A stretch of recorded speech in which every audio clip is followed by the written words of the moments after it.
दोस्तों नमस्कार।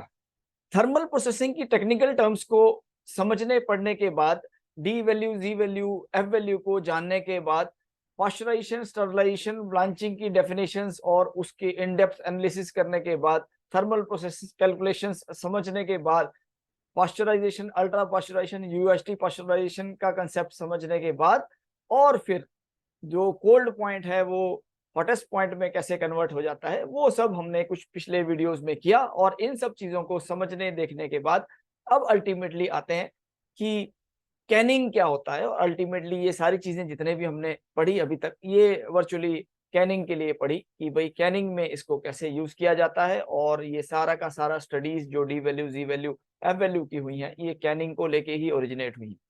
तो अब इसको हम लोग कैसे अप्लाई करेंगे कैनिंग में, कैनिंग का प्रोसेस कैसे होता है और क्या उसके स्टेप्स हैं, क्या उसके कंपोनेंट्स हैं जिन पे ध्यान देने की बात है, क्या उसकी टेक्निकलिटीज हैं, क्या क्या चीजें एग्जामिनेशन पॉइंट ऑफ व्यू से इंपॉर्टेंट होती है, क्या क्या चीजें किस किस टाइप के क्वेश्चंस एग्जामिनेशन में आ सकते हैं, इन सब चीजों की चर्चा करेंगे आज के वीडियो।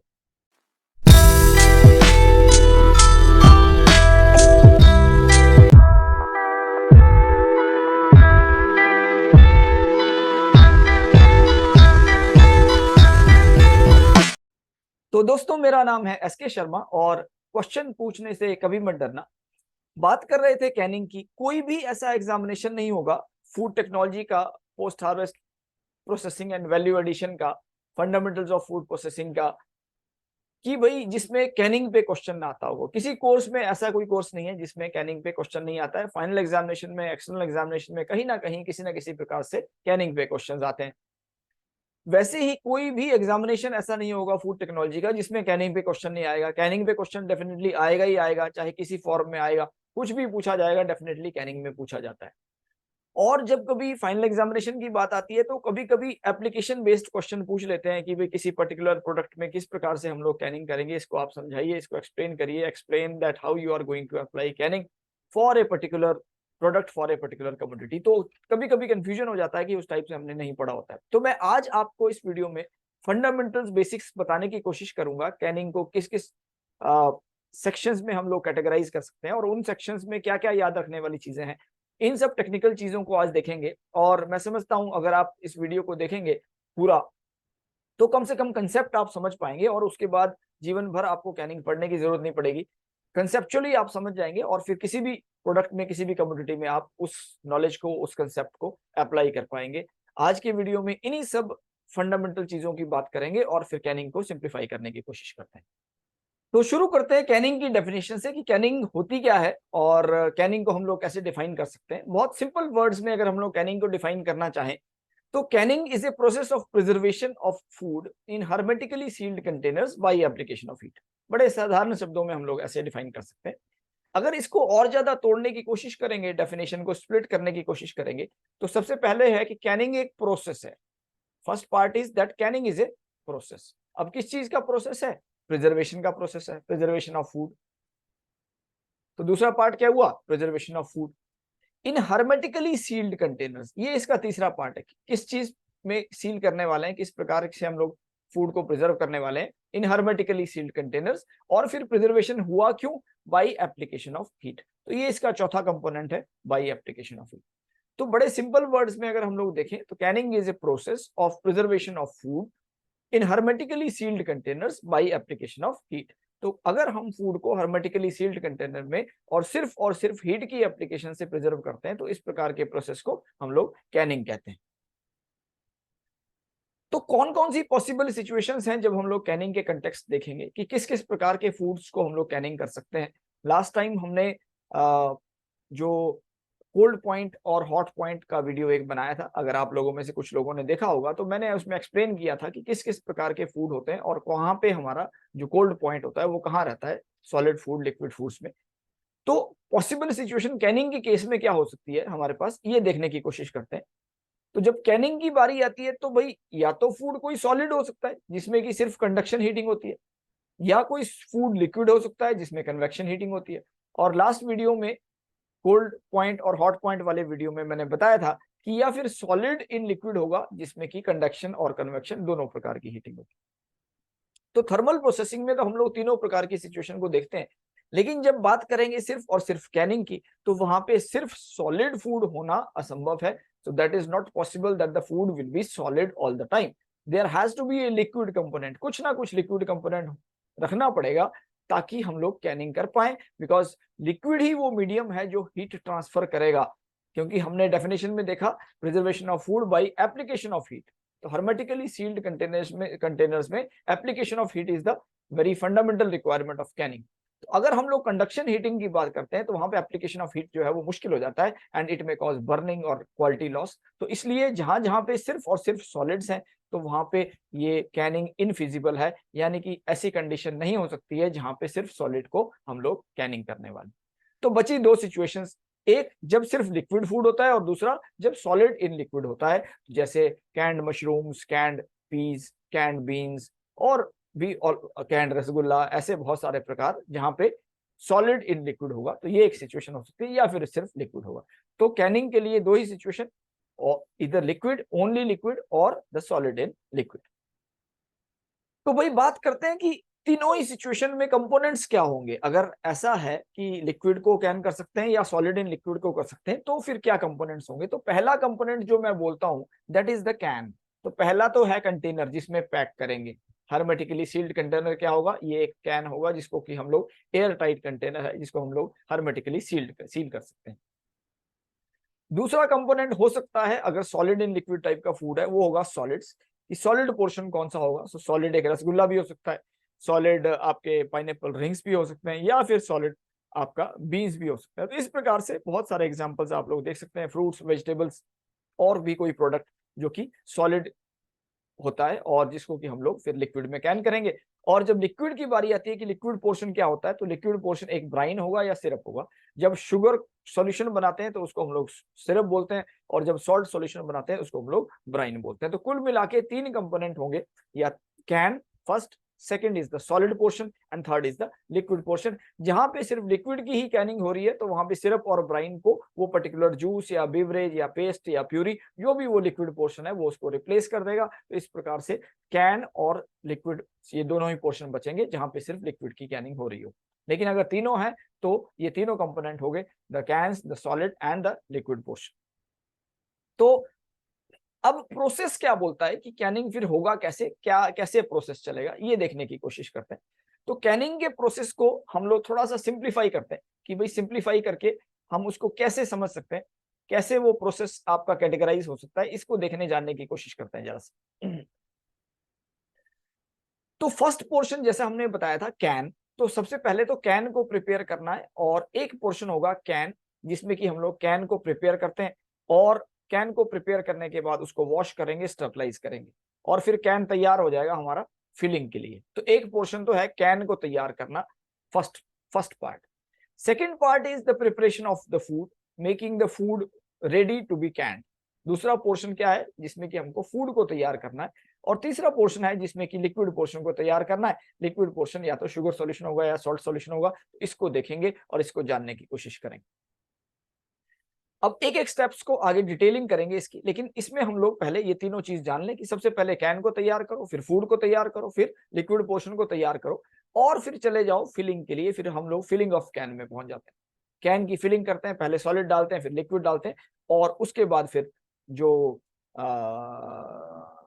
डबल सीमर है उससे क्लिंचिंग करते हैं, फिर एग्जॉस्टिंग करते हैं, फिर सीलिंग करते हैं, फिर स्टरलाइजेशन करते हैं एक पर्टिकुलर टेम्परेचर पे, फिर ठंडा करते हैं, फिर कैन की टेस्टिंग करते हैं कि सही से कैनिंग हुई कि नहीं हुई, कोई डिफेक्ट तो नहीं है, और फिर स्टोरेज करते हैं, डिस्ट्रीब्यूशन करते हैं। तो कुल मिला के ये सिंपल सा फ्लो प्रोसेस आप ध्यान रखिए कि ये अगर आपको माइंड में आपने बना लिया कि कैसे हम लोग कैनिंग में जाएंगे तो हम लोग इसको इजीली कर सकते हैं। जहां कहीं पे सॉलिड पोर्शन नहीं है, अगर सॉलिड नहीं है तो आप इसको ओमिट कर देंगे, और फिर यहाँ शुगर और सॉल्ट की जगह सिर्फ वो लिक्विड पोर्शन आ जाएगा, वो फिर जूस एक्सट्रैक्शन हो जाएगा या प्यूरी प्रिपरेशन हो जाएगा। इस टाइप से यहाँ पे लिक्विड वाले पोर्शन में इस प्रकार की मॉडिफिकेशन आप कर पाएंगे और करनी पड़ेगी आप। तो अगर फर्स्ट पार्ट की मैं बात करूं, preparation of can is a combination of the can body reforming, the flanging and the double seaming. इसमें तीनों पार्ट हैं जो हमने पॉइंट नंबर 1 में आ गए। प्रिपरेशन ऑफ कैन में it involves can body reformation, flanging and double seaming. कभी कभी 5 और 6 स्टेप को हम कंबाइन कर देते हैं, स्पेशली वहां पे जहां पे सिर्फ लिक्विड में ही हमको कैन करना होता है। So you can combine 5 and 6 अगर लिक्विड ही है सिर्फ, या फिर अगर हॉट फिलिंग करिए तो भी वहां पे भी आप कभी कभी इसको स्किप कर सकते हैं, कंबाइन कर सकते हैं दोनों को। बी में अगर देखा जाए तो जो फूड का प्रिपरेशन है, यहाँ पे जो ये वाला पॉइंट है, द प्रिपरेशन ऑफ फूड, इसमें क्या क्या इंक्लूडेड है, इसमें washing, piling, cutting, sorting, grading, cubing, chipping, ये सारे के सारे पोर्शन जिसमें कि फूड को हम लोग तैयार कर रहे हैं, रिंगिंग, ये सारे के सारे इसमें यूनिट ऑपरेशन आ सकते हैं। So that will depend upon the kind of product you want to can, जिस प्रोडक्ट को कैन करना है उसके हिसाब से उसको तैयार करना पड़ेगा। और फिर आता है कि भाई बाई हीटिंग, सो सिरप और ब्राइन कैसे बनाएंगे, so this will be done by heating, यहाँ पे हीट एप्लीकेशन की हमको जरूरत पड़ेगी। तो कुल मिला के एक ओवरऑल फ्लो शीट अगर आप इसको दिमाग में बसा लेंगे तो आपके लिए कैरिंग फिर डिफिकल्ट नहीं है। एक एक स्टेप को डिस्कस करते हैं आगे कि इसमें होता क्या है। तो भाई पहला पार्ट है द प्रिपेयरिंग कैन, कैन को कैसे प्रिपेयर करेंगे। अब कैन प्रिपेयर करने के लिए जो फर्स्ट स्टेप आता है वो आता है कैन बॉडी रीफॉर्मिंग, रीफॉर्म यानी दोबारा से फॉर्म करना है। तो रीफॉर्मिंग का मतलब क्या हुआ, ये अगर आप नीचे देखेंगे इस वाले इमेज में सबसे नीचे, तो जो कैन की बॉडी होती है, जो सिलिंड्रिकल बॉडी होती है, वो नॉर्मली जब ट्रांसपोर्टेशन का स्पेस को सेव करने के लिए, ट्रांसपोर्टेशन की कॉस्ट को सेव करने के लिए फ्लैटेंड कैन बॉडी आती है। फ्लैटेंड कैन बॉडी मींस जिसको पिचकी हुई हो, जो दबी हुई हो इस प्रकार से, ये क्या है, फ्लैटेंड कैन बॉडी। ये बॉक्स में आप देख सकते हैं बहुत सारे can bodies, flattened can bodies यहाँ पे पड़े, और इस प्रकार से ट्रांसपोर्टेशन का स्पेस, स्टोरेज का स्पेस इसमें कम हो जाता है। तो कैन बॉडी कैसे आती है, फ्लैटेंड कैन बॉडी। अब फर्स्ट स्टेप होता है कि इस फ्लैटेंड कैन बॉडी को एक प्रॉपर सिलिंड्रिकल कैन बॉडी में हमको कन्वर्ट करना है, उसके लिए यूज होता है ये can body reformer. Can body reformer use होता है। अगर आप इसको गौर से देखेंगे तो इस तरफ एक कोनिकल टाइप का एक सिलिंड्रिकल सरफेस है, इस सिलेंडर में हम लोग इस कैन को, फ्लैटेंड कैन बॉडी को इंसर्ट कर देते हैं, और फिर ये वाला इसका आर्म है, ये इसके साथ चिपक जाता है आके।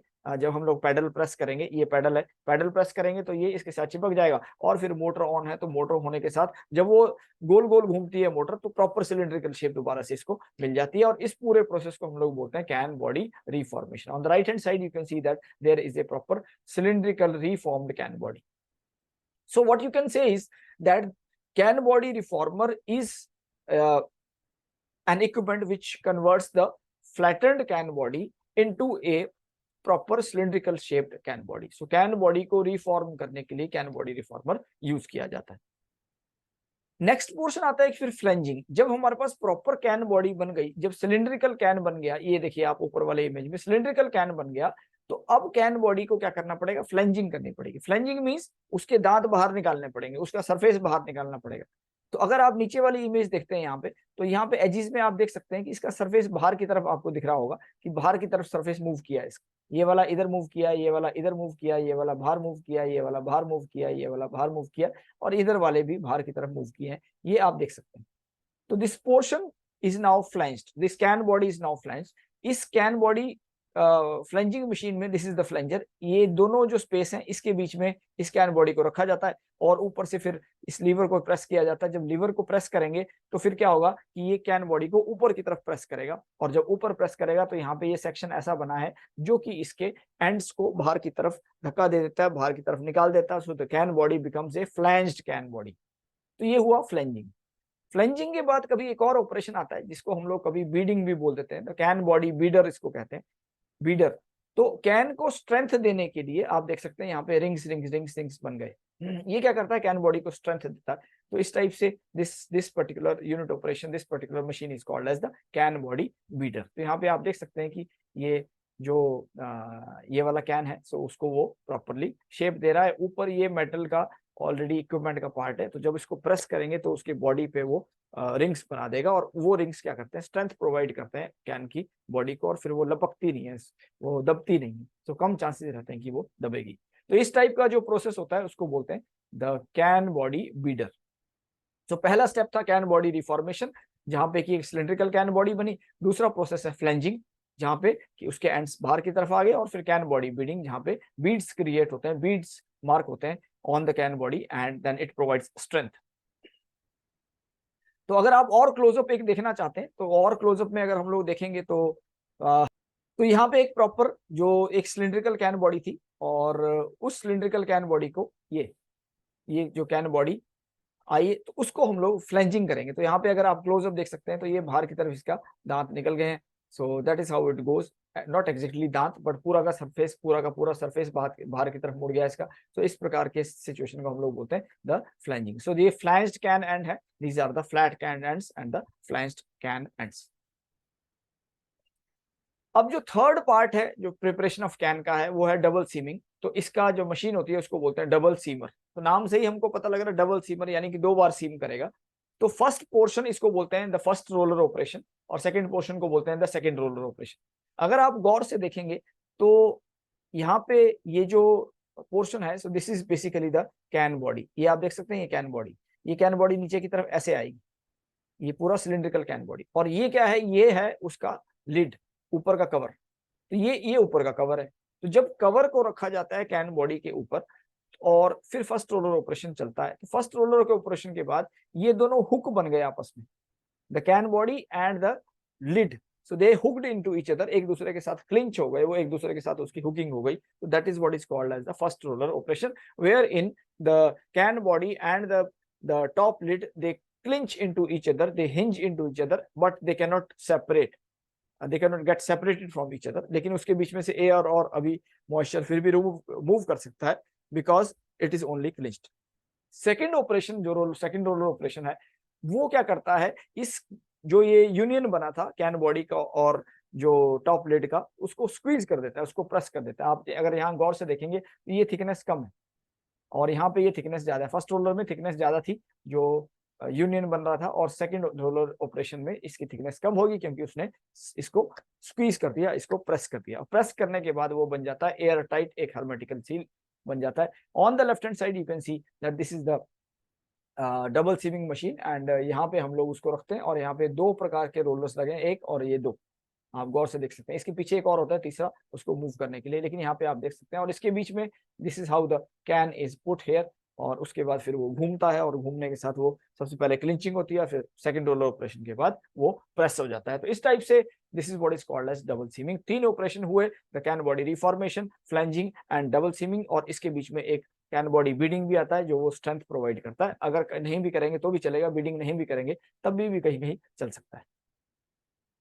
तो भाई अगर हम लोग डबल सीम के बाद देख रहे हैं, सो this is what is the, ये वाला सीम वाला वो पोर्शन है जो कैन बॉडी में बनता है। आप देख सकते हैं बहुत ही एक छोटा पोर्शन है, लेकिन इसका अगर हम एनलार्ज वर्जन देखते हैं तो ये लेफ्ट हैंड साइड में आप देख सकते हैं ये किस प्रकार से आ जाता है। So this is basically the cover, और this is the counter sink, ऊपर से नीचे तक कहाँ तक वो कवर गया है। So this is the counter sink and this is the cover, and this is called as the body hook, this is the called as the width और the height, and then this is the overlap, जहाँ पे can body और जो lid है वो overlap कर रहे हैं, उस पोर्शन को बोलते हैं overlap, and this is what is the thickness. तो इस टाइप से इसका नॉमेनक्लेचर है, अलग अलग पार्ट्स का कैन जो सीम है उसके पार्ट्स का। सो this is very much important when you go for checking of the can.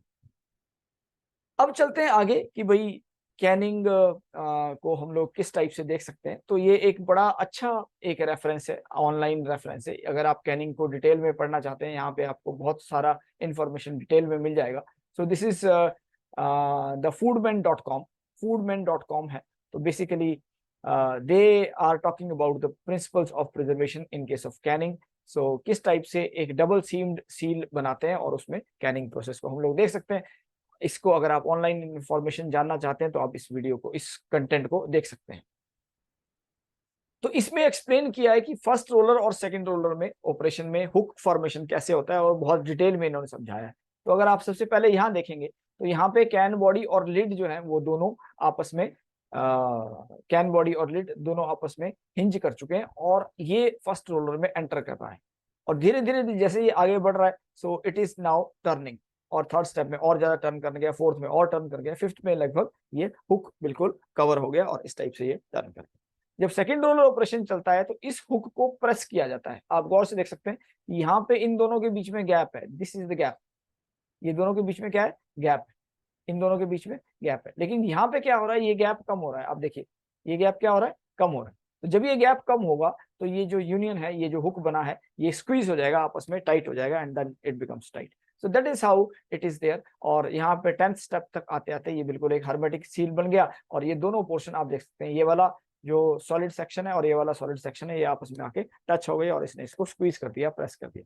तो ये इस किताब में जो foodman.com है, इस पर्टिकुलर आर्टिकल में बहुत डिटेल में दिया है और बहुत अच्छे तरीके से एक्सप्लेन किया है। आप लोग देख सकते हैं अगर आपको ज्यादा इंफॉर्मेशन जानने की इच्छा है कि ये कैसे होता है। तो अब चलते हैं कि कैन मैन्युफैक्चरिंग को अगर हम लोग समराइज करें तो क्या हुआ कि भाई सबसे पहले तो स्टील फैक्ट्री में क्या बनता है, स्टील बनता है। ये यहाँ पे देख सकते हैं आप, ये स्टील प्लेट है। स्टील प्लेट को सबसे पहले एक सिलिंड्रिकल कैन बॉडी में कन्वर्ट किया जाता है और उन कैन बॉडी को कंप्रेस कर दिया जाता है ताकि वो जगह स्पेस ऑक्युपाई ना करें, और फिर उसको ट्रांसपोर्ट किया जाता है इन बॉक्सेस में, जहां पे कि flattened can bodies they are transported along with the flattened can bodies. उसके लिड्स और बेस प्लेट्स भी आते हैं, तो ये भी साथ में ही आपको ऑर्डर करना पड़ेगा। उसी साइज का कैन, उसी साइज का लिड और बेस प्लेट भी लगाना पड़ेगा, अदरवाइज कैन का कोई फायदा नहीं। उसके बाद का पोर्शन जो आता है दैट इज बेसिकली द फ्लैंजिंग, जहां पे कि हम लोग फ्लैंजर से उसके एंड्स को बाहर निकालेंगे, और फिर फ्लैंजिंग के बाद डबल सीमिंग का ऑपरेशन आ जाता है, जहां पे कि we go for the first roller operation and the second roller operation, और फिर प्रोडक्ट सील हो जाता है।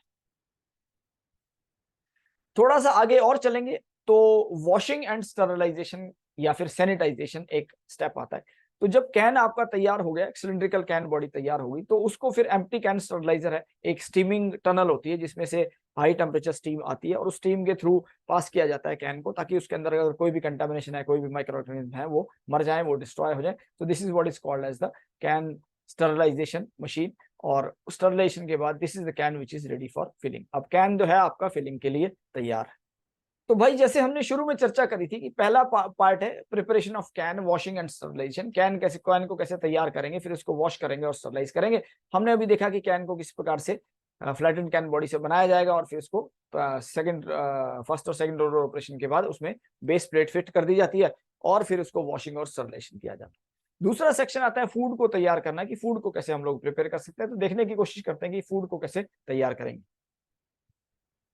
तो जब फूड की बात आती है तो फूड के कुछ क्राइटेरिया होने चाहिए सिलेक्शन के और प्रोक्योरमेंट के, कि हम लोग फूड जब सेलेक्ट कर रहे हैं या प्रोक्योर कर रहे हैं तो उसके लिए क्या स्पेशलिटीज होंगी, उसकी क्या क्या खासियतें होंगी।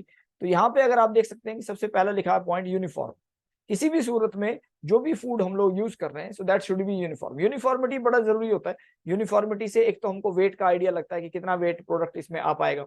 दूसरा, हमको जब जो कस्टमर होता है ही इज बेटर सेटिस्फाइड, क्योंकि एक जैसे यूनिफॉर्म उसको प्रोडक्ट मिल रहे हैं। अदरवाइज क्या होता है, अगर छोटा बड़ा होगा तो ही विल बी कंफ्यूज। और इससे भी बड़ा रीजन जो है वो ये है कि थर्मल प्रोसेसिंग के टाइम में अगर साइज प्रोडक्ट का सेम होगा तो डेप्थ ऑफ पेनिट्रेशन लगभग बराबर होगी, और हम लोग एक रिप्रेजेंटेटिव थर्मल प्रोसेस अडॉप्ट कर पाएंगे। अगर छोटे बड़े साइज के प्रोडक्ट होंगे तो छोटा वाला तो हाई टेम्परेचर में कैनिंग होने की वजह से डिसइंटीग्रेट कर जाएगा, खत्म हो जाएगा, उसी सिरप में बह जाएगा। और जो बड़ा पोर्शन होगा वो अभी तक स्टरलाइज ही नहीं हुआ है, क्योंकि उसके कोल्ड स्पॉट तक अभी तक हीट पहुंची नहीं है। सो ये दोनों रीजन हो सकते हैं। तो इसके हिसाब से the first point is uniformation, the product should be uniform. दूसरा, it should have characteristic colour and taste. There should be no diseases और blemishes on the surface. Fruits should be mature ripe and not over ripe. Fruits को जब हम select करते हैं तो mature ripe होने चाहिए, फर्म होने चाहिए, लेकिन ओवर राइप नहीं होने चाहिए। अगर ओवर राइप हो गए तो डिसइंटीग्रेट कर जाएंगे हीटिंग के दौरान, और फिर बेकार हो जाएगा, कैन बेकार हो जाएगा, प्रोडक्ट की क्वालिटी खराब हो जाएगी। और अगर वेजिटेबल्स होती है तो वेजिटेबल हरी होनी चाहिए और टेंडर होनी चाहिए। So these are the desired characteristics in case of the fruits and vegetables while we go for selection. अब बात कर लेते हैं कि फिर तैयार कैसे करेंगे। सिलेक्ट तो कर लिया, प्रोक्योर भी कर लिया, तो तैयार करने के लिए वो फिर दोबारा से प्रोडक्ट पे डिपेंड करता है कि हम लोग किस प्रोडक्ट में डील कर रहे हैं, कैसा वो प्रोडक्ट है। तो नॉर्मल जो ऑपरेशंस रहते हैं that is the washing, sorting, grading, peeling, deseeding, coring, pitting, shredding. तो ये बहुत सारे ऑपरेशंस हैं जो इसमें हम लोग यूज कर सकते हैं, लेकिन सारे के सारे ऑपरेशन सारे कमोडिटीज में यूज नहीं होते हैं। So that depends, product to product वो वेरी करता है किस फूड को हम लोग कैन करने वाले हैं। लास्ट जो इसमें आता है वो है ब्लांचिंग। तो ब्लांचिंग जब करते हैं तो ब्लांचिंग बड़ा इंपॉर्टेंट है, और फ्रूट्स के केस में अधिकतर ब्लांचिंग हम लोग नहीं करते हैं। वेजिटेबल के केस में ब्लांचिंग हमेशा करते हैं। वेजिटेबल के केस में हॉट वाटर ब्लांचिंग बड़ा इकोनॉमिकल और एक फिजिबल तरीका है, क्योंकि इसमें सॉल्यूट्स नहीं होते हैं, सॉलिड्स नहीं होते हैं। सॉल्युबल सॉलिड्स वेजिटेबल्स में कम होते हैं, तो उनका बह जाने का, उनका लीचिंग का लॉस नहीं होता है। लेकिन फ्रूट्स के केस में सारा कंपोजिशन ही सॉलिड्स का ही है, सॉल्युबल सॉलिड्स का ही है, शुगर्स का है, एसिड्स का है, अरोमा वोलेटाइल्स का है। तो अगर वही सोलुबलाइज हो गए पानी में, ब्लांचिंग वाटर के साथ बह गए तो बड़ी समस्या होगी। इसलिए या तो हम ब्लांच नहीं करते हैं, या फिर स्टीम ब्लांचिंग आप अडॉप्ट कर सकते हो in case of the fruits in order to inactivate the enzymes. बात करते हैं लिक्विड पोर्शन की, कि अब लिक्विड पोर्शन को क्या करेंगे। लिक्विड पोर्शन जैसे मैंने बताया था, सिरप या ब्राइन नॉर्मली लिक्विड पोर्शन होता है अगर हम लोग सॉलिड्स को स्कैन कर रहे हैं। लेकिन अगर सिर्फ लिक्विड को कैन कर रहे हैं तो उस पर्टिकुलर सिचुएशन में फ्रूट जूस हो सकता है, पल्प हो सकता है, प्यूरी हो सकता है। इस टाइप से ये लिक्विड पोर्शन होगा अगर सिर्फ लिक्विड कैन हो रहा है। अगर सॉलिड कैन हो रहा है तो सिरप या ब्राइन कैन होगा। Syrup is a sugar solution and brine is a salt solution, आप जानते होंगे। तो सबसे पहले हम शुगर या सॉल्ट को ले लेते हैं और उसमें फिर वाटर ऐड करते हैं, पोर्टेबल वाटर जो रिकमेंडेड रहता है फूड सेफ्टी के हिसाब से। दोनों को मिक्स करके हीट करेंगे। हीटिंग के बाद वी गो फॉर क्लैरिफिकेशन करेंगे, फिर फिल्ट्रेशन करेंगे और देन द शुगर और the brine will be ready for filling. तो इस टाइप से आप देख सकते हैं कि हम लोग शुगर ले लेंगे या फिर सॉल्ट ले लेंगे और उसको फिर वाटर में हीट करके, सो that is how it goes. अगर फ्रूट जूस या पल्प को ही हम लोग डायरेक्टली कैन कर रहे हैं तो सबसे पहले इसको प्रिपेयर करेंगे, यानी उसका एक्सट्रैक्शन करेंगे। हाँ, जिस भी मशीन में करना होता है, पल्पर में होता है या जूस एक्सट्रैक्टर्स में होता है, तो आप जूस का एक्सट्रैक्शन करेंगे और एक्सट्रैक्शन के बाद we go for pasteurization. Pasteurization में टेम्परेचर मोर देन 85 होना चाहिए। एसटी प्रोसेस को हम लोग नॉर्मली यूज करते हैं एंड देन द जूस और द पल्प और the puree will be ready for Canning के लिए वो तैयार है। तो इस प्रकार से आपने देखा कि लिक्विड पोर्शन को हम लोग तैयार कर सकते हैं। तो भाई अब हमारा जो कैन था वो कैन भी तैयार है, हमारा जो सॉलिड पोर्शन था वो भी तैयार है। कैन भी तैयार, सॉलिड पोर्शन भी तैयार और फिर अब लिक्विड पोर्शन भी तैयार हो गया। तीनों सेक्शन जब हमारे रेडी हो गए, now we go for the filling of can. तो जब फिलिंग ऑफ कैन की बात आती है तो सबसे पहले हम क्या फिल करते हैं, सॉलिड की लिक्विड? आप सोचिए जरा क्या फिल करेंगे। तो पहले फिल करेंगे सॉलिड पोर्शन। तो सॉलिड पोर्शन को फिल करते हैं ताकि वो प्रॉपरली उसमें अकोमोडेट हो जाए और उसके बाद हम लोग उसमें लिक्विड फिल करते हैं। अगर हम लोग लिक्विड पहले फिल कर देंगे तो हमको पता ही नहीं होगा कि सॉलिड फिल करने के बाद वो कितने लिक्विड को रिप्लेस कर देगा।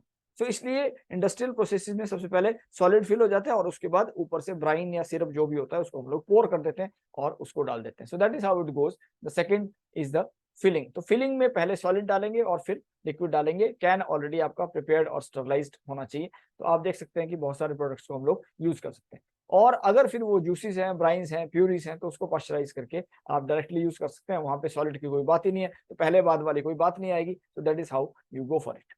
अगर हम लोग सॉलिड फिल करते हैं तो सॉलिड को प्रॉपरली अकोमोडेट कर सकते हैं और फिर लिक्विड उतना ही फिल होगा जितना कि वो स्पेस ऑक्यूपाई कर सकता है।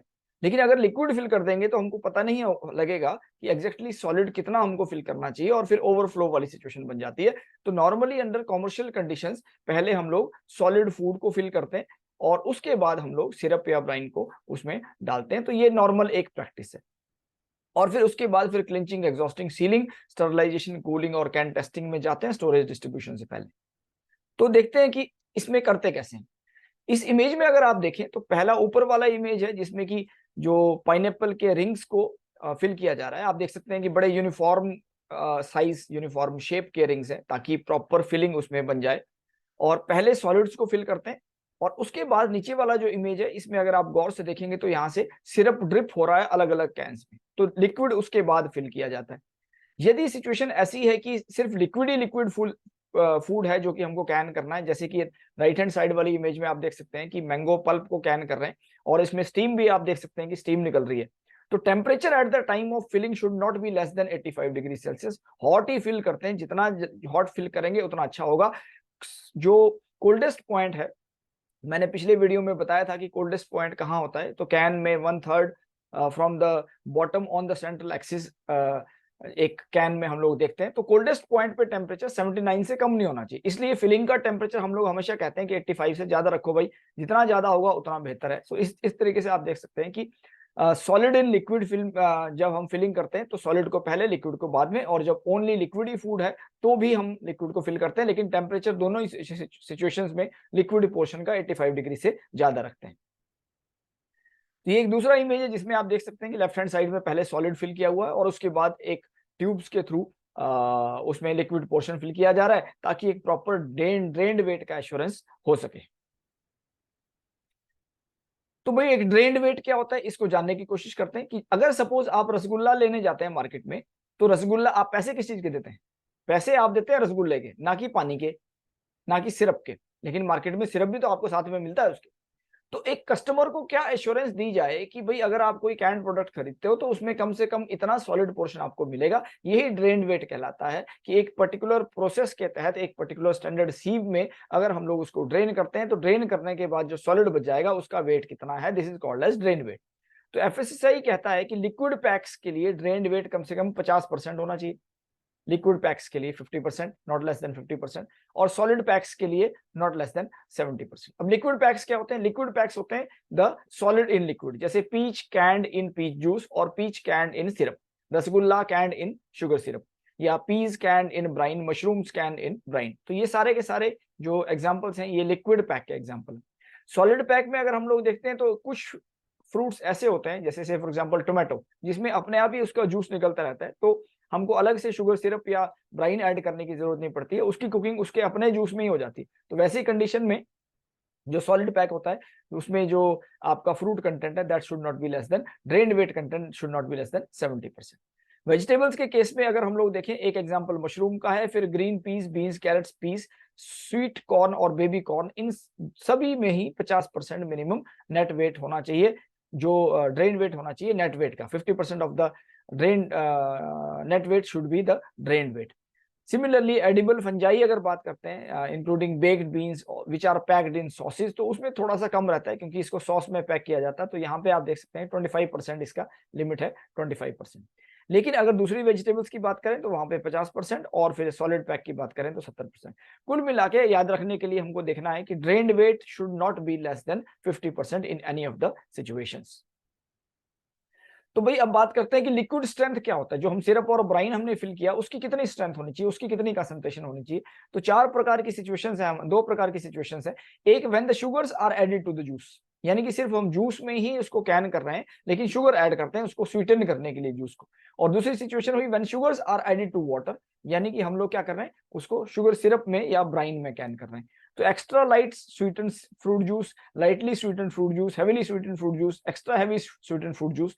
ठीक उसी प्रकार से एक्स्ट्रा लाइट स्वीटन सिरप, लाइटली स्वीटन सिरप, हेवीली स्वीटन सिरप और एक्स्ट्रा हेवी स्वीटन सिरप, इन सब में अलग अलग कैटेगरीज दी गई हैं। और इसके जो टीएसएस कंटेंट है, सो सबसे जो कम कंसंट्रेशन वाला है that is not less than 10, 10 से कम टीएसएस परमिसिबल ही नहीं है, तो 10 से ज्यादा ही होना चाहिए। और 10 से लेके 13.9 तक अगर टीएसएस है तो it comes in the extra light category. 14 से लेके 17.9 तक है, it comes in the lightly sweetened category. 18 से लेके 21.9 तक है तो it comes in the heavily sweetened category. और एक्स्ट्रा हेवी स्वीटेंड कैटेगरी में मोर देन 22% अगर सिरप की स्ट्रेंथ है तो मोर देन 22% में वो एक्स्ट्रा हेवी स्वीटेंड सिरप कहलाता है, extra heavy sweetened fruit juice कहलाता है। अगर हम लोग बात करते हैं सॉल्ट की, तो कैंड टोमेटो के केस में अगर कॉमन सॉल्ट डालते हैं, ऐड करते हैं, so it should not be less then, it should not be more than 3%, 3% से ज्यादा कॉमन सॉल्ट उसमें नहीं होना चाहिए। और calcium chloride as if added as a firming agent, the total calcium ion not more than 0.05% or not more than 0.080% in case of the whole style and the non whole styles respectively। तो इस प्रकार से आप देख सकते हैं कि FSSAI में स्पेसिफिकेशंस शुगर सिरप की दी गई हैं और ब्राइन्स की भी दी गई हैं कॉमर्शियल कैनिंग प्रोसेस को करने के लिए। लेकिन भाई क्या एक्चुअली ऐसा होता है कि इतने ही कंसंट्रेशन फॉलो करते हैं कि या इससे ज्यादा कंसंट्रेशन में रखते हैं, ये देखने की कोशिश करते हैं। तो यहाँ पे आप देख सकते हैं लेफ्ट हैंड साइड में एक टेबल है फ्रूट्स का और राइट हैंड साइड में टेबल है वेजिटेबल्स का। तो फ्रूट्स का अगर हम लोग सिर्फ स्ट्रेंथ देख रहे हैं भाई, तो वो 30% से लेके और 60% तक वेरी करती है, 30 to 60%। कहीं पे भी वो 10%, 14%, 17% वाला मामला नहीं है। It is far far far more than what is prescribed in the standards. So ज्यादा कंसंट्रेशन के शुगर सिरप्स को यूज किया जाता है ताकि उसकी स्वीटनेस बनी रहे, कमोडिटी का जो स्वीटनेस लॉस हुआ है during the process of processing तो वो ना हो और अल्टीमेटली स्वीटनेस उसकी बनी रहे। तो grapefruit, apricot, peach, jackfruit, papaya आप देख सकते हैं सब में 50%, 55%, 50% के आसपास है। पपाया में 45 है, गुआवा, लीची, पाइनएप्पल, पियर, लोकाट में 40% है, सबसे कम बनाना के लिए दिया गया। वेजिटेबल्स के केस में अगर हम लोग देखते हैं तो उसमें था नॉट मोर देन 3%, तो यहाँ पे सारे के सारे नॉट मोर देन 3% ही है। इसमें 2.25 is the Bryan strength for asparagus and beans, 2% है कॉलीफ्लावर, कैबेज, पोटैटो, ओकरा के लिए। अगर मशरूम को कैन करना है तो उसमें 0.3% सिट्रिक एसिड और 1% शुगर भी डाला जाता है। अगर पीस को कैन करना है तो उसमें 2% ब्राइन के साथ साथ 2.5% शुगर भी ऐड किया जाएगा। तो इस प्रकार से उसकी स्वीटनेस मेंटेन रहती है पी के केस में। तो ये स्पेसिफिकेशंस जो हैं ये these are the commercial practices and these are far beyond what is mentioned in the law. तो भाई अब फिल कर दिया, उसका कंसंट्रेशन पता लग गया, उसका हमको स्ट्रेंथ पता लग गया शुगर सिरप का और ब्राइन का। अब बात करते हैं कि टेम्परेचर क्या होना चाहिए। तो किसी भी सूरत में अगर हम लोग कोशिश करें तो at the time of filling the temperature should not be less than 82 degree celsius, ये लिक्विड पोर्शन के लिए, चाहे शुगर सिरप है चाहे ब्राइन है, और ताकि कोल्ड पॉइंट पे टेम्परेचर 79 से कम ना हो। किसी भी सिचुएशन में कोल्डेस्ट पॉइंट पे temperature should not be less then 79। Coldest point और हॉटेस्ट पॉइंट का मैंने वीडियो बनाया था, आप उस प्लेलिस्ट में जाके चेक कर सकते हैं। अगर आपको कंसेप्ट क्लियर नहीं हुआ तो उस वीडियो को देखिए और अब आप समझ पाएंगे कि कोल्डेस्ट पॉइंट क्या होता है। तो एक तो हो गया टेम्परेचर, फिर हेड स्पेस कितना मेंटेन करना है ये भी बड़ा जरूरी है। अगर आप में से किसी ने कैनिंग पढ़ा होगा, कुछ लोगों ने डेफिनेटली पढ़ा होगा, तो उसमें आपने कहीं ना कहीं ये भी पढ़ा होगा कि 0.32 टू 0.47 जो सेंटीमीटर है वो आपका हेड स्पेस होना चाहिए। भाई हेड स्पेस तो होना चाहिए, लेकिन क्या हम फिर इतना छोड़ दें? नहीं, छोड़ना नहीं है। जब फिलिंग के टाइम में जब हम हॉट फिलिंग कर रहे हैं तो उसको ब्रिम तक फिल किया जाता है, ऊपर तक फिल करते हैं, और बाद में सीलिंग के बाद, स्टरलाइजेशन के बाद जब वो कूल होता है तो ऑटोमेटिकली एक वैक्यूम बन जाता है, और उस वैक्यूम में आपका हेड स्पेस ऑटोमेटिकली क्रिएट हो जाएगा। This head space is automatically created, this is not left, but then there has to be head space always. कभी कभी एग्जामिनेशन में ये भी क्वेश्चन आता है कि कितना हेड स्पेस होना चाहिए, कोल्ड पॉइंट पे मिनिमम टेम्परेचर कितना होना चाहिए, तो इस प्रकार के क्वेश्चन भी एग्जामिनेशन में आ सकते हैं। आप इन टेक्निकल पैरामीटर्स को याद रखिए, इसका ध्यान रखिए, इसको रिमेंबर करने की कोशिश कीजिए। बढ़ते हैं नेक्स्ट स्टेप की तरफ, जिसको कि हम लोग बोलते हैं exhausting. Exhausting is the process of removal of dissolved air from the can contents, throwing the air out from the can contents. आपने देखा होगा कि कोई कमोडिटी अगर हॉट हो जाती है तो उसमें एयर सोलुबलाइज नहीं रह सकती है, तो यही इसकी फिलॉसफी है कि अगर हम लोग जो लिक्विड पोर्शन है अगर उसको हम लोग हीट कर देते हैं तो उसके अंदर की हवा जो है वो एग्जॉस्ट हो जाएगी, बाहर निकल जाएगी। यहाँ पे आप देख सकते हैं लिक्विड फिलिंग हो तो भी हमको हॉट फिलिंग करना है, और अगर सॉलिड फिलिंग हो तो भी हमको, सॉलिड इन लिक्विड फिलिंग है तो भी हॉट फिलिंग करना है। लेकिन दोनों ही सिचुएशन में उसके बाद उसको एग्जॉस्ट किया जाता है। तो एग्जॉस्टिंग का मतलब ये है, अगर आप इसकी डायरेक्शन देखेंगे तो कैन एक टनल के अंदर एंटर कर रही है, और यहाँ पे पूरे फ्यूम्स हैं, स्टीम ही स्टीम आपको दिख रही है। तो ये एक एंड से जाएगी और दूसरे एंड से ये सारे के सारे कैन बाहर निकल के आएंगे। इस कैन में already liquid portion solid portion दोनों ही है। तो जब वो जो टनल है, जो एग्जॉस्ट टनल है, एग्जॉस्ट टनल के दूसरे एंड पे पहुंचेगा तो उस टाइम तक उसका टेम्परेचर जो है, कोल्डेस्ट पॉइंट का टेम्परेचर 79 से ज्यादा हो चुका होगा डेफिनेटली, और यही इसी हिसाब से जो कन्वेयर बेल्ट है उसकी स्पीड को स्टैंडर्डाइज किया जाता है। तो temperature after exhausting should not be less than 79 in any of the condition। 79 से ये कम नहीं होना चाहिए टेम्परेचर, और जो स्टीम का टेम्परेचर है 87 टू 100 डिग्री आप मेंटेन कर सकते हैं, ताकि जल्दी जल्दी वो टेम्परेचर आपका अचीव हो जाए। हायर द बेटर, जितना ज्यादा टेम्परेचर होगा उतना अच्छा रहेगा। बाद में जब आप स्टरलाइजेशन के लिए जाओगे तो उसमें आपका टाइम कम लगेगा। इसलिए exhausting is a process of removal of air, dissolved air from the can content. तो इसके बाद जो स्टेप आता है उसको हम लोग बोलते हैं क्लिंचिंग एंड सीलिंग। तो क्लिंचिंग एंड सीलिंग यहाँ पे मैंने एक साथ ही लिख दिया, और वैसे पहले क्लिंचिंग किया जाता है, फिर एग्जॉस्टिंग किया जाता है, फिर सीलिंग किया जाता है, लेकिन कहीं नहीं जो कमर्शियल कंडीशंस है, अधिकतर कमर्शियल कंडीशंस में ये क्लिंचिंग और सीलिंग एक साथ ही कर दिए जाते हैं। तो सीलिंग को हम लोग इमीडिएटली आफ्टर एग्जॉस्टिंग करते हैं। Immediately after exhausting the can contents they have to be sealed, जब वो गर्म ही स्टेट में रहेगा तभी सील करेंगे। अधिकतर कमर्शियल केसेस में फर्स्ट और सेकंड रोलर ऑपरेशन एक साथ कर दिए जाते हैं। अगर एक साथ नहीं करेंगे तो कॉम्प्लिकेशन हो जाती है, क्योंकि पहले पहले क्लिंचिंग करनी पड़ेगी, फिर एग्जॉस्टिंग करेंगे, एग्जॉस्ट टनल बीच में आ जाएगी, और फिर हमको डबल सीमिंग के लिए जाना पड़ेगा। और दोनों ही केसेस में डबल सीमर यूज होता है, तो आपको 2 डबल सीमर चाहिए होंगे, पहले क्लिंचिंग के लिए एक जगह, और फिर प्रोसेस लाइन में दूसरे प्लेस पे आपको एक डबल सीमर चाहिए होगा सीलिंग के लिए। तो इसलिए क्या करते क्या है कमर्शियल प्रोसेस में कि एग्जॉस्ट करने के बाद पहले ही सारा का सारा टेम्परेचर उसका इंक्रीज हो जाता है, और उस वक्त क्लिंचिंग और सीलिंग एक साथ कर देते हैं। So that is how it is done under the commercial conditions. तो सीलिंग के बाद बात आती है स्टरलाइजेशन की, कि हम लोग कैसे स्टरलाइज करेंगे। स्टरलाइजेशन की 2 सिचुएशंस हैं। एक तो है फ्रूट्स का स्टरलाइजेशन 100 डिग्री पे किया जाता है। तो जब हम 100 डिग्री पे करेंगे इट विल बी ओपन रेटॉट। यहाँ पे आप देख सकते हैं लेफ्ट हैंड साइड में जो इमेज है that is the open retort, और यहाँ पे आपको स्टीम आती हुई दिख रही है। तो this is basically the open retort, और स्टीम यहाँ से निकल रही है, और कैन के जो हॉइस्ट है उसके थ्रू बहुत सारे कैंस को नीचे इसमें डाला जा रहा है। So that is what is the condition. और यहाँ पे ओपन है तो टेम्परेचर 100 डिग्री मेंटेन होगा, 100 से ज्यादा मेंटेन नहीं होगा। फ्रूट्स के केस में 100 डिग्री पे हम लोग स्टरलाइजेशन करते हैं। लेकिन on the right hand side you can see another image, जिसमें कि एक प्रॉपर एक रटॉट है जो कि प्रेशराइज्ड रटॉट है। तो यहाँ पे वेजिटेबल्स के केस में 121 डिग्री पे इसको स्टरलाइज किया जाता है। और 121 लाने के लिए ऑब्वियसली आपको पता ही है कि आपको प्रेशराइज्ड कंडीशन में जाना पड़ेगा, you have to create artificial pressures. तो आर्टिफिशियल प्रेशर की स्टेट में जब वेजिटेबल्स को स्टरलाइज किया जाएगा, so temperature is 121 degree Celsius. Vegetables क्योंकि नॉन एसिडिक होते हैं इसलिए ज्यादा टेम्परेचर की जरूरत होती है बैक्टीरियल स्पोर्स को किल करने के लिए, लेकिन फ्रूट्स जो है वो एसिडिक होते हैं, उसमें बैक्टीरिया नहीं आता है, तो वहां पे 100 डिग्री पे भी सफिशिएंट थर्मल प्रोसेस मिल जाता है उसको सेफ रखने के लिए under long term storage conditions. अब भाई टेम्परेचर की तो बात कर ली, अब टाइम की बात करते हैं कि 100 डिग्री पे अगर हमको फ्रूट्स को रखना है तो कितनी देर के लिए रखेंगे। यहाँ पे आप देख सकते हैं ग्रेप फ्रूट को हम लोग 30 to 40 मिनट्स के लिए रखते हैं, और जो दूसरे फ्रूट्स हैं जिसमें कि एप्रिकॉट, पीच, गुआवा, पपाया, लीची, सारे के सारे फ्रूट्स, उसको हम लोग लगभग 20 से 25 मिनट तक रखेंगे एट 100 डिग्री सेल्सियस। यहाँ पे मैंने टोमेटो भी इंक्लूड कर दिया फ्रूट्स में, क्योंकि टोमेटो एसिडिक होता है, तो टोमेटो के लिए सिर्फ टोमेटो ही एक ऐसा वेजिटेबल है जिसके लिए एसिडिक कंडीशन रहती है, और उसको 100 डिग्री सेल्सियस पे हम लोग स्टरलाइज कर सकते हैं। राइट हैंड साइड में आप देख सकते हैं वेजिटेबल्स लिखी हैं जिसको कि 121 डिग्री पे स्टरलाइज किया जाएगा, और यहाँ पे भी जो कॉलीफ्लावर है, कैरेट, मशरूम है, 20 से 25 मिनट के लिए इसको करते हैं, और उसके बाद ओकरा, कैबेज के 35 to 40 मिनट्स के लिए करते हैं, और पीस पोटैटो को 45 मिनट्स के लिए करते हैं। तो that is how different temperatures are there. अलग अलग कमोडिटीज अलग अलग टेम्परेचर्स पे उसको और अलग अलग प्रेशर्स में उसको स्टरलाइज किया जाएगा। सो that is how it is done in case of fruits and vegetables. तो भाई स्टरलाइजेशन क्योंकि बहुत हाई टेम्परेचर पे हो रही है, इसलिए कूलिंग बड़ा जरूरी है। Immediately after sterilisation the cans needs to be cooled. यहाँ पे आप देख सकते हैं एक टैंक में है जहाँ पे ठंडा पानी सर्कुलेट हो रहा है, और हॉइस्ट के थ्रू सारे के सारे जो कैंस हैं उनको पानी में डाल दिया गया है ताकि उसकी हीट को इमीडिएटली रिमूव किया जाए। अगर हम हीट को रिमूव नहीं करेंगे तो अल्टीमेटली क्या होगा, ओवर कुकिंग की सिचुएशन आ जाएगी, और न्यूट्रिशन, फ्लेवर लॉस हो जाएगा, कलर लॉस हो जाएगा, स्टैक बर्निंग हो जाएगी।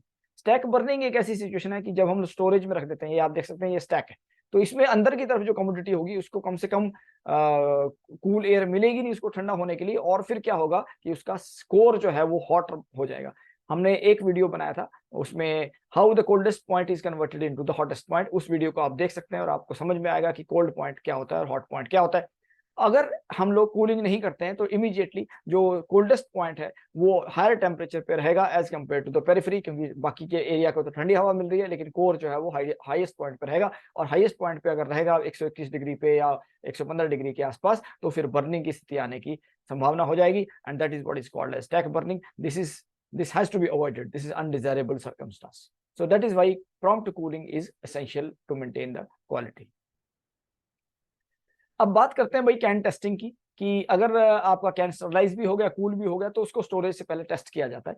आप में से कुछ लोगों ने टेबल टेनिस खेला होगा, तो टेबल टेनिस में जैसे ही हम लोग फर्स्ट सर्विस करते हैं, फर्स्ट बार स्ट्राइक करेंगे बॉल को टेबल पे, तो आपको समझ में आएगा एक साउंड आता है, और जो टेबल टेनिस खेलने वाले लोग हैं उनको साउंड को सुन के ये पता लग जाता है कि बॉल आपकी इंटैक्ट है, कि बॉल ब्रोकन है, बॉल डैमेज्ड है। अगर बॉल डैमेज्ड है तो फटा हुआ साउंड मिलता है, अगर इंटैक्ट है तो एक सुंदर रिंगिंग साउंड मिलता है। तो ठीक उसी प्रकार से कैन्स के केस में भी अगर प्रॉपर रिंगिंग साउंड आ रहा है, इसका मतलब आपका कमोडिटी ठीक है, और अगर रिंगिंग साउंड नहीं आ रहा है, इसका मतलब कहीं ना कहीं कैन में डैमेज हो सकता है। तो this is what is the first test, the ringing sound. So ringing sound is there, it means the can is okay.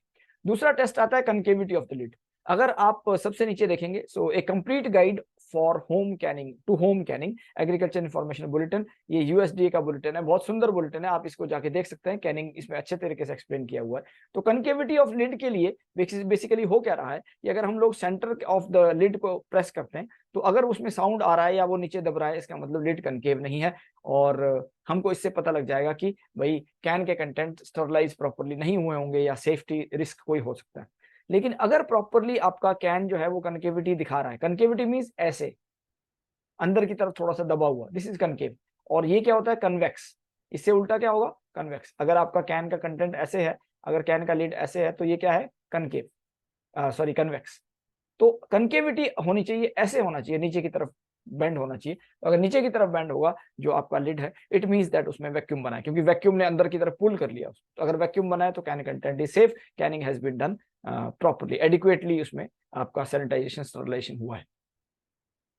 इसके अलावा भी दो टेस्ट होते हैं, एक टेस्ट को हम लोग वैक्यूम टेस्टर बोलते हैं, दूसरे को फ्लिप टेस्टर बोलते हैं। वैक्यूम के केस में तो आप देख सकते हैं कि भाई ये कैन है और कैन में एक वैक्यूम टेस्टर इसमें लगा दिया और उसको पियर्स कर दिया जो कैन की लिड थी, और फिर आप जो डायल है, डायल में आप रीड कर सकते हैं कि कितना वैक्यूम है, क्या उसके लेवल्स हैं, इसके हिसाब से आप सेफ्टी को असेस कर सकते हैं।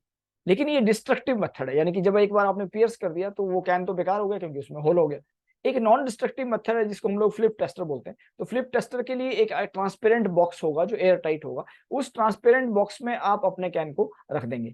जब आपने कैन उसमें रख दिया, तो कैन जब आप रख रहे हैं तो नॉर्मली उसका अगर सेफ कैन है तो कैसा होना चाहिए, लिड कनकेव होना चाहिए। तो कनकेव अगर लिड होगा और हम प्रेशर्स को इस चैम्बर के अंदर रिड्यूस करते हैं, तो रिड्यूस करते करते करते करते एक प्रेशर ऐसा आएगा कि कैन के अंदर का प्रेशर ज्यादा महसूस होगा और जो इस चैम्बर के अंदर का प्रेशर है वो कम हो जाएगा, और उस पर्टिकुलर सिचुएशन में ये जो कैन है ये ऊपर की तरफ निकल जाएगा, ऊपर की तरफ बल्ज हो जाएगा और फिर फ्लिप हो जाता है वो। तो कन्वेक्स, कनकेव की जगह ये क्या बन जाएगा, कन्वेक्स। तो ये पर्टिकुलर सिचुएशन जहां पे आती है, at the point eight which the concavity of the lid is lost, so that particular point is the indication of the vacuum। तो जितना उसमें वैक्यूम बना है, so that is the equivalent vacuum you can read, कि भाई इसका इतना vacuum, इतना इसमें प्रेशर है। तो इस टाइप से आप देख सकते हैं कि हम लोग नॉन डिस्ट्रक्टिव मेथड से भी कैन्स की टेस्टिंग कर सकते हैं। तो भाई अब खत्म करते हैं और ये देखते हैं कि भाई किन किन चीजों को याद रखने की जरूरत है। कैनिंग को हमने बहुत सरलता से समझने की कोशिश करी, तो आप टेक्निकल पैरामीटर जितने भी है उसमें याद रखने की कोशिश कीजिए कि क्या टेम्परेचर है, क्या टाइम है, कितना प्रेशर है, क्यों ऐसा होता है, कितना डेप्थ है, क्या हेड स्पेस है, ये आप चीज ध्यान रखिए। फिर जो फ्लो शीट है उसको 3 पार्ट में मैंने डिवाइड किया था, तो उसको आप पूरा का पूरा फ्लो शीट याद रखिए। कंडीशनल एक्सेप्शन अगर कहीं कहीं पे है उसको आप देख सकते हैं, जैसे हम लोग सॉलिड लिक्विड फिलिंग की बात करी, लिक्विड ओनली लिक्विड फिलिंग की बात करी, तो कंडीशनल एक्सेप्शंस वहां पे भी हैं।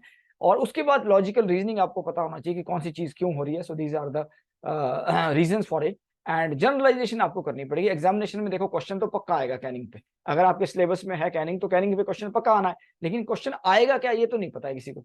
अगर ये पता नहीं है तो उसके लिए हमको जनरलाइजेशन करने की आवश्यकता होती है कि क्या हम उसको जनरलाइज कर सकते हैं कि नहीं कर सकते। जब हम जनरलाइज कर सकते हैं उसको आप किसी भी सिचुएशन में आप अप्लाई कर पाओ। कॉमन क्वेश्चंस जो आ सकते हैं, that is define Canning, Canning को आप डिफाइन कीजिए भाई।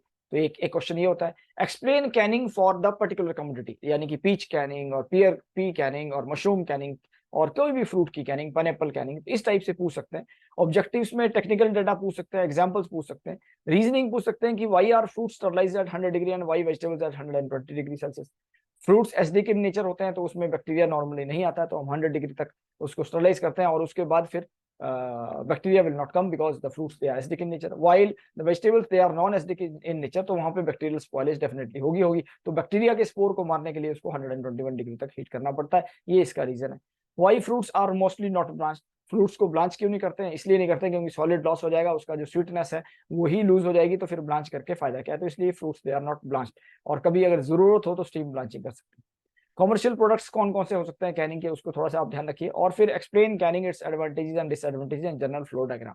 तो कुल मिला के ये सारा का सारा अगर आप लोग समझ लेते हैं तो आप डेफिनेटली एग्जामिनेशन में किसी भी प्रकार के क्वेश्चन को अटेम्प्ट कर पाएंगे, कैनिंग से संबंधित जो भी कोई क्वेश्चन होगा। तो दोस्तों हमने आज कैनिंग के प्रोसेस को पढ़ा, एलाबोरेट करके देखा कि पहले कैन को कैसे प्रिपेयर करते हैं, फिर सॉलिड पोर्शन को कैसे प्रिपेयर करते हैं, फिर लिक्विड को कैसे करते हैं और फिर उनको कंबाइन कैसे करते हैं सारे के सारे प्रोसेस के थ्रू। फिर ये भी देखा कि स्टरलाइजेशन के लिए टेम्परेचर कितना होना चाहिए, कोल्ड जो पॉइंट है उस पर कितना टेम्परेचर बनना चाहिए, क्या क्या टेक्निकल पैरामीटर्स रहते हैं, वैक्यूम कैसे बनता है, क्या क्या टेस्टिंग के मेथड्स है, इन सब चीजों के बारे में हमने डिस्कस किया। मैं समझता हूं आज का वीडियो आपको इन्फॉर्मेटिव लगा होगा। डेफिनेटली एग्जामिनेशन में आपको इसमें से क्वेश्चन आना ही आना है, तो आप इसको थॉरली करेंगे तो आपका कुछ ना कुछ इसमें सॉल्यूशन बनेगा। और जनरलाइज करने की कोशिश कीजिए कि किस प्रकार से what ever you know that can be applied for solving the problem what ever comes in the examination. अगर आपने इस वीडियो को अच्छे से समझा है तो डेफिनेटली आप किसी भी प्रकार के क्वेश्चन को कर पाएंगे। आज के वीडियो को यहीं क्लोज करते हैं और किसी नए टॉपिक के साथ फिर दोबारा बहुत जल्दी आऊंगा। आप अपने क्वेश्चन पूछिए, कमेंट बॉक्स में आप डेफिनेटली पूछ सकते हैं। और आज के लिए इतना ही। Thank you very much. नमस्कार।